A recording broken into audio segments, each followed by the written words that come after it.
Boa tarde, Quintela aqui com vocês, diretamente do centro do Rio de Janeiro, do centro da cidade do Rio de Janeiro.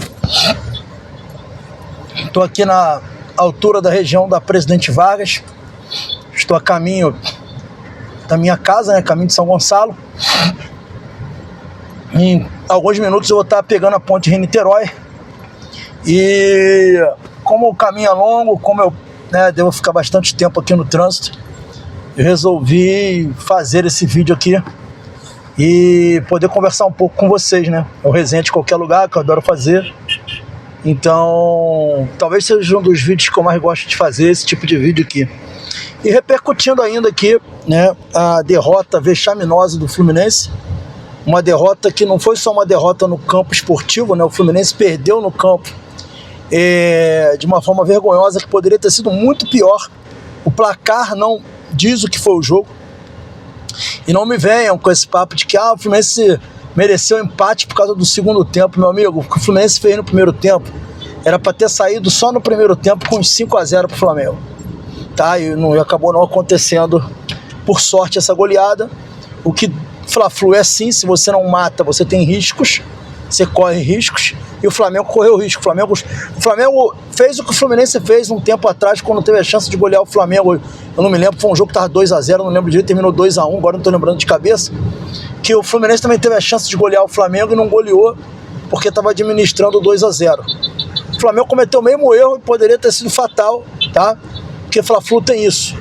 Fla-Flu nunca um time está morto, a não ser que você mate de verdade o time, goleie, né? Faça o que tem que ser feito.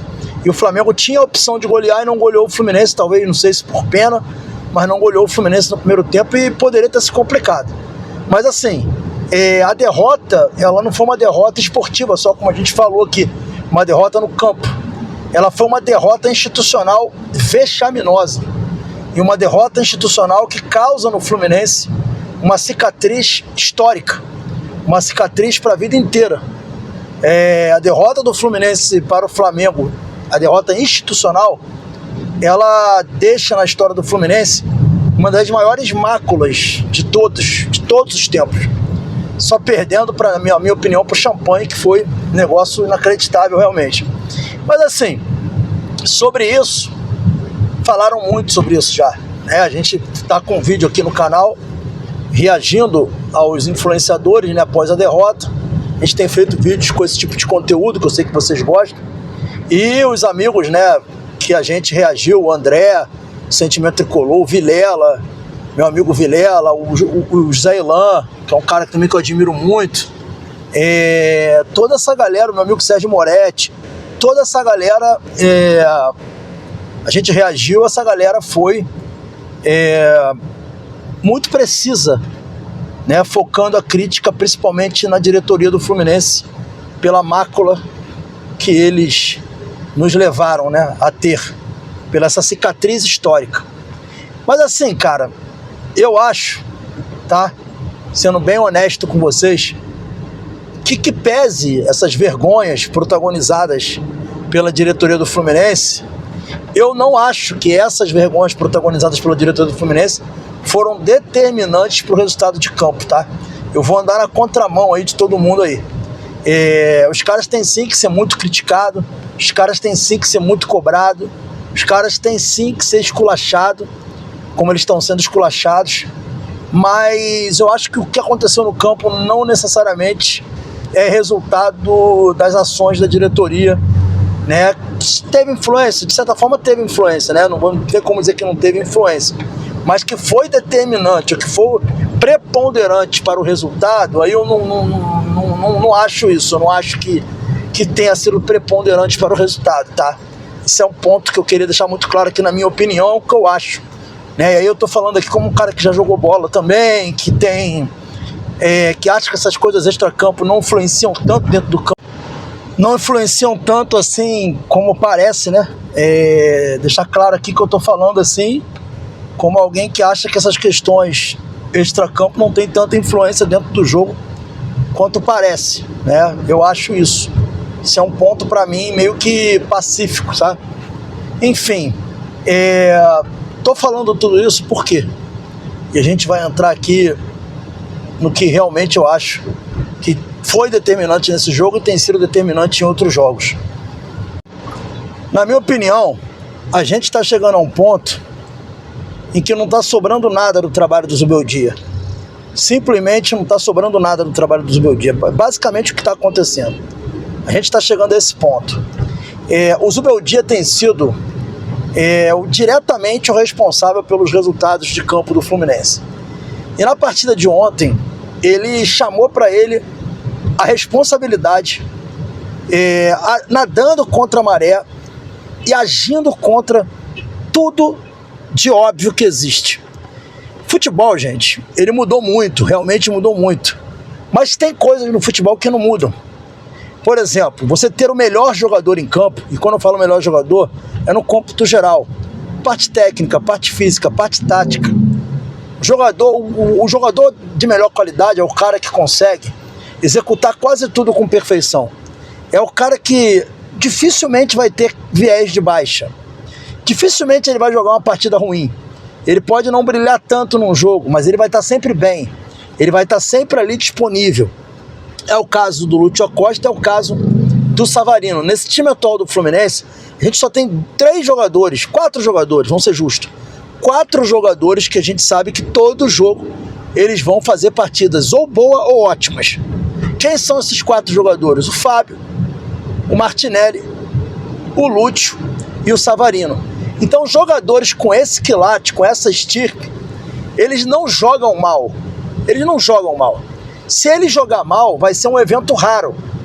O máximo que pode acontecer com ele é ele ficar apagado em algum jogo, mas jogar mal é muito difícil.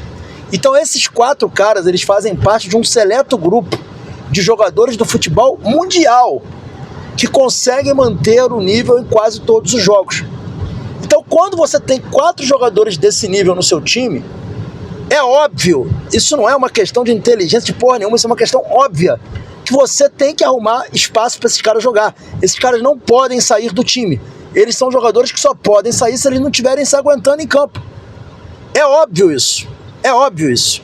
Não dá para você fazer brincadeira tática, não dá para você fazer projeções táticas baseada na saída desses jogadores. Isso não existe.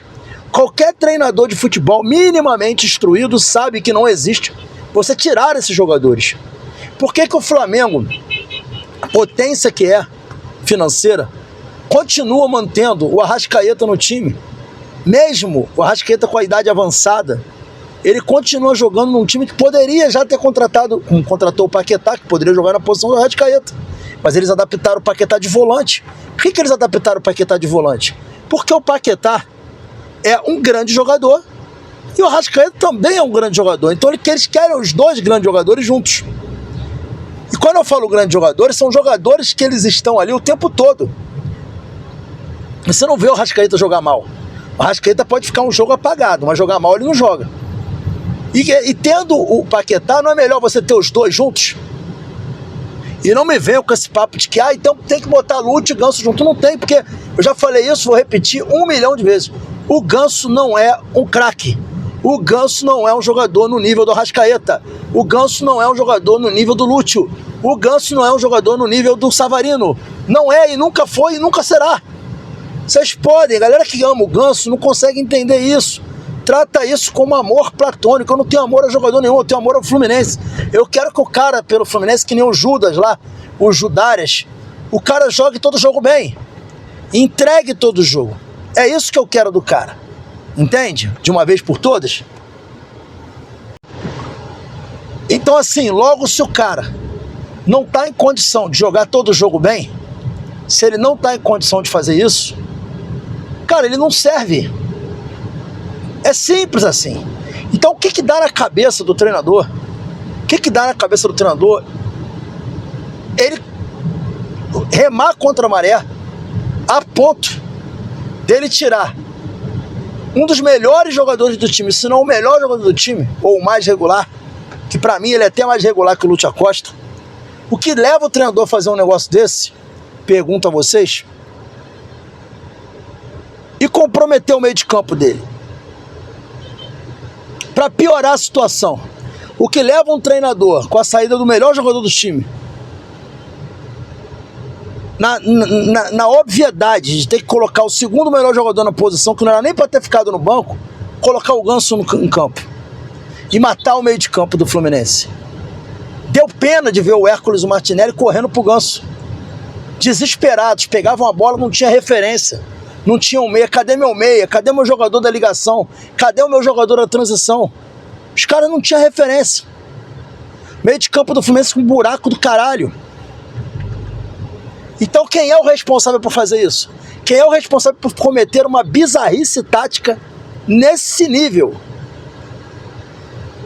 Um treinador profissional de futebol, não existe ele fazer o que o Zubeldia fez ontem. Só que o problema é que não é o que o Zubeldia fez ontem. O problema é o que o Zubeldia vem fazendo há muito tempo. Há muito tempo. O Zubeldia que fez a cagada ontem de botar o Savarino no banco foi o mesmo Zubeldia que fez a mesma cagada contra o Flamengo na final do Carioca. E que fez o Fluminense se tornar um time estéril em campo. O Fluminense contra o Flamengo, o Fluminense foi um time estéril. Foi um time que não produziu absolutamente nada no jogo. Nada. Mas sabe qual é a questão? O Zubeldia elogiou o time daquele jogo. Porque não tomou gol. O negócio dele é esse, é não tomar gol. Não é fazer gol, é não tomar gol. Se não tomou gol, sucesso. Precisa nem fazer gol. O negócio é não tomar gol. Então, para ele, foi um sucesso aquele jogo do Campeonato Carioca. Empatei com um poderoso Flamengo. Perdi nos pênaltis como herói. Essa é a cabeça do Zubeldia. E aí eu pergunto, vocês querem um perfil de treinador desse no Fluminense? Covarde, pensamento pequeno. Como disse o José Ilan, eu concordo com ele, treinador de Lanús. Zubeldia é treinador para Lanús, não é treinador para o Fluminense. É treinador para LDU, não é treinador para o Fluminense. É isso que vocês querem? Quer mais erros? Aquela eliminação para o Vasco, que ele me colocou Ganso em campo com Otávio, e de sacanagem ele fez a mesma coisa no jogo do Campeonato Brasileiro, colocando os dois de novo em campo, o Fluminense tomando a virada. O que vocês têm a me dizer? Vocês acreditam na mudança do Zubeldia? Vocês acham que o Zubeldia vai mudar alguma coisa? Se até agora não mudou nada, muito pelo contrário, tem que se comprometido com o erro. O Zubeldia, ele se compromete com o erro e insiste no erro. Por que faz isso? A gente não sabe. Eu não tenho a menor ideia do porquê que ele tem compromisso com o erro. Vocês conseguem entender? O que eu sei é que o meu Fluminense está sendo prejudicado. O Fluminense tem sim um bom elenco, montou um bom elenco para essa temporada. Temos que reconhecer sim que tem um bom elenco, tem algum problema ou outro. Mas o treinador está deixando muito a desejar. E não sinaliza para melhora, não sinaliza para mudança. Você tem um lateral da base voando, que não tem uma oportunidade nesse time, com dois laterais merdas em campo. Você contrata um zagueiro uruguaio que era titular do Nacional, e o cara até agora não estreou. Pro Poçante Freitas, titular absoluto e irretocável, jogar e continuar o seu arsenal de merdas. O René, que eu até acho que está fazendo uma boa temporada, o René não é mais jogador que o Arana. O Arana só vai conseguir jogar se ele tiver sequência. E o Arana não tem sequência no Fluminense. O René não. O René tem vários jogos, vários minutos. Talvez um dos jogadores com mais minutagem no Fluminense. E o Arana não tem. Não tem 30% da minutagem dele. E aí você toma uma atitude de barrar um dos melhores jogadores do time. Gente, não se iluda não.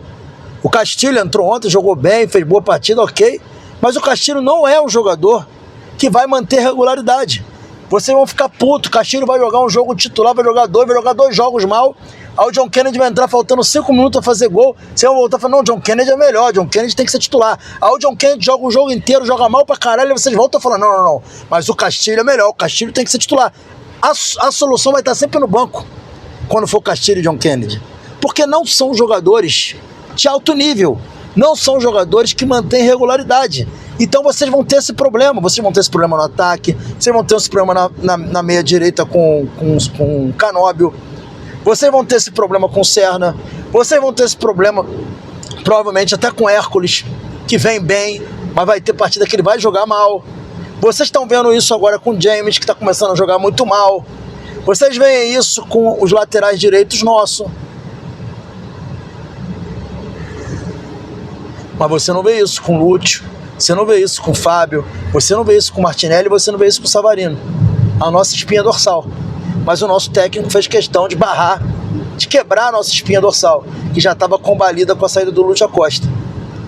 E com isso ele criou um buraco no meio de campo do Fluminense, fez o time perder a pegada também no meio de campo. O Fluminense perdeu transição e recomposição e virou um deserto do meio de campo do Fluminense. O Ganso, pelo menos, poderia ter sido um pouquinho mais inteligente. O Ganso é um cara inteligente.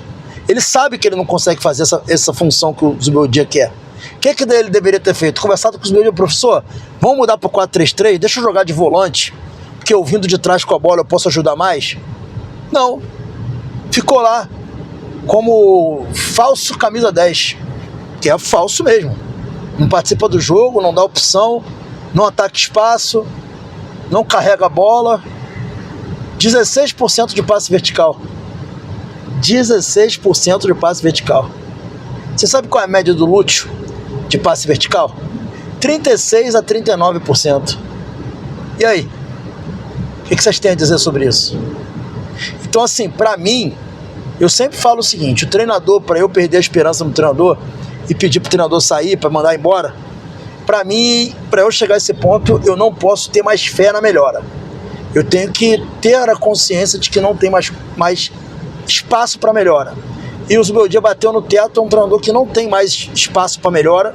Ele não demonstra para mim que ele vai melhorar, ou que ele pode melhorar. Ele chegou num limite, na minha opinião. E eu não estou disposto a ver um elenco do Fluminense que é um bom elenco, sim, que tem condição de entregar, e já entregou inclusive esse ano, provou que tem condição de entregar bom futebol, ser completamente desmoronado e rumar para perder tudo na temporada. Alguém tem que fazer alguma coisa, alguém tem que intervir e fazer alguma coisa. Esses bostas que estão aí na direção do Fluminense fazendo merda em cima de merda, se ainda querem salvar a temporada, a hora de salvar a temporada é agora. É fazendo uma modificação, contratando um treinador de ponta, que seja o Dorival, que também não é essa Coca-Cola toda, mas que é um treinador campeão, treinador acostumado com títulos, acostumados com grandes conquistas, ganhou uma Copa do Brasil agora no final do ano passado. Agora, alguma coisa precisa ser feita para ontem. Porque do jeito que está, a tendência é de se afundar. Eu não vejo mais margem para melhora no Zubeldia. E isso que para mim é determinante para eu não querer a continuidade desse trabalho. Um treinador que não trabalha com base, um treinador que mexe mal, não tem leitura de jogo, não tem senso de urgência, coisas que são determinantes para a conquista de Copas, por exemplo. O Campeonato Brasileiro já foi embora. Falo Copas. Enfim. Então esse é o ponto.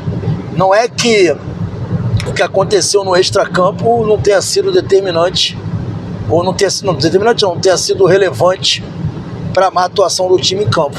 Mas na minha opinião não foi determinante. Determinante para mim foi a bizarrice tática promovida pelo Luiz Zubeldia, que destruiu o meio de campo do Fluminense, entregou o Fluminense para o Flamengo e não teve senso de urgência para ter colhões para fazer mudanças que eram necessárias para impedir a goleada no primeiro tempo.